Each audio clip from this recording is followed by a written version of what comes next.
Hello guys, welcome to my channel. Today we are going to see how to reset Windows 10 laptop. Let's jump straight into it guys. Today's video I will show you guys how to do that. For that, go to search menu and type settings. Open it. Select the update and security. Click on it.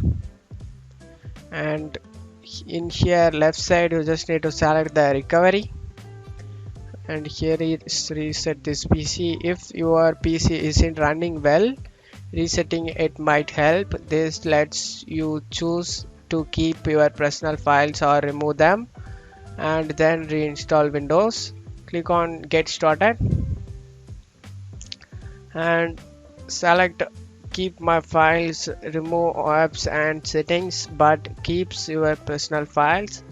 If you want to remove it, select this guys, remove everything, remove all of your personal files, apps and settings. If you want to keep it, select keep my files.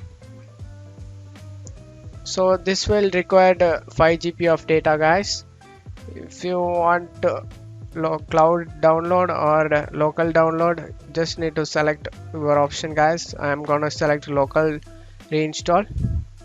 That's gonna ask you 4 GB of data.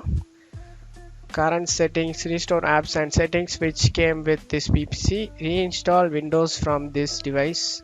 Going to be change it. You just need to go ahead and select next and continue guys. Hopefully this can able to resolve a problem.